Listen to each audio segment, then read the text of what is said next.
Welcome to another thought-provoking journey through the world of healthcare and innovation. Today, we're diving into a story that's both inspiring and deeply concerning. The price debate surrounding Gilead's miracle HIV drug, Lenacapavir. This medication has the potential to revolutionize HIV prevention, but its accessibility is a complex and controversial issue. So, let's explore why this matters, what's at stake, and what it implies for the future of healthcare access. First things first, Lenacapavir is a game-changer. It's an almost 100% effective HIV prevention drug, requiring just 2 shots a year. This is a massive deal, as it could potentially end the global HIV pandemic. But here's the catch. It's incredibly expensive. In the United States, a single dose costs a staggering $14,000. Now, Gilead has agreed to license generic versions at around $40 a dose in 120 low- and middle-income countries. But many Latin American countries, which played a crucial role in the drug's development, are being quoted a higher price. This is where the debate heats up. Brazil, Mexico, Argentina, and Peru, despite having some of the most severe HIV epidemics, are being priced out of the market. Their status as upper-middle-income countries means they're too rich to qualify for the cut-price generic version, but not rich enough to afford the U.S. price. This is a classic example of the access paradox, where those who need the most help are often priced out of the solutions they need. It's a real injustice, as Dr. Alexander Padilha, Brazil's health minister, pointed out. Innovation without access is not an innovation. It's an injustice. Now, you might be wondering, why is Gilead being so stubborn? Some suspect it's because Brazil has a law that obliges the state to provide treatment, no matter the cost, if it's needed. This could be working against Brazil in price negotiations, as manufacturers calculate that Brazil cannot walk away from a deal and price accordingly. However, Gilead has denied this characterization, stating that it follows the regulatory, pricing, and reimbursement processes established within Brazil's healthcare system.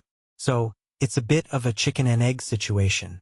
The frustration over the speed of the rollout of Lenacapavir has dominated the Rio conference, and it's threatening to damage Gilead's reputation.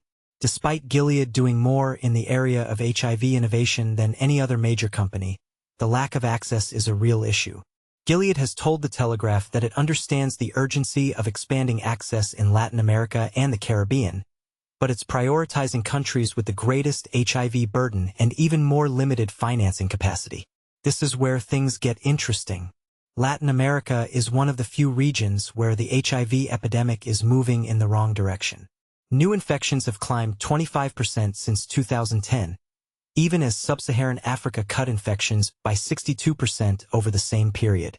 So, while Gilead is making progress, the lack of access in Latin America is a real concern.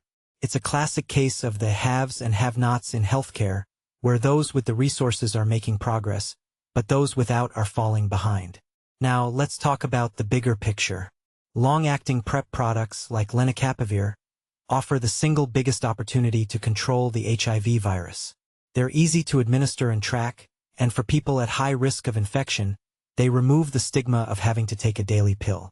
But the supply constraints are a real issue, as the drug was only first licensed in its twice-yearly form in 2025, and manufacturing capacity is still building. Even in countries covered by Gilead's discounted license, doses remain scarce. So what's the solution? Well, it's a complex issue. Access discussions extend beyond pricing alone and involve regulatory pathways, implementation readiness, procurement mechanisms, and long-term sustainability. Gilead is committed to working collaboratively with stakeholders across the region to expand access to Lenacapavir, but it's a challenging task. UNAIDS wants to scale up access to 20 million people within 3 years, but it's a tall order. In the meantime, Brazil is exploring other options. Fiocruz, Latin America's largest biomedical research and public health institution, has signed a memorandum of understanding with MSD Brazil to explore manufacturing alimatravir, a once-monthly oral pill in the same new generation of HIV prevention drugs.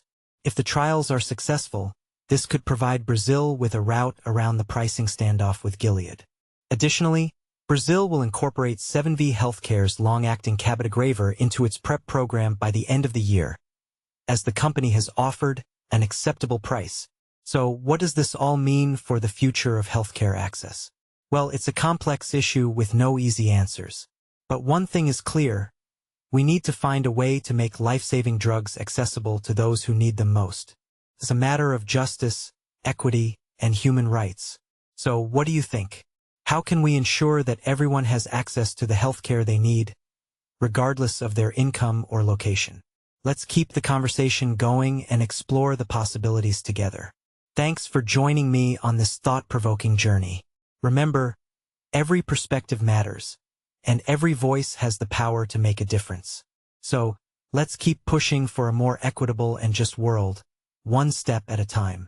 Stay curious, stay engaged, and let's make a difference together.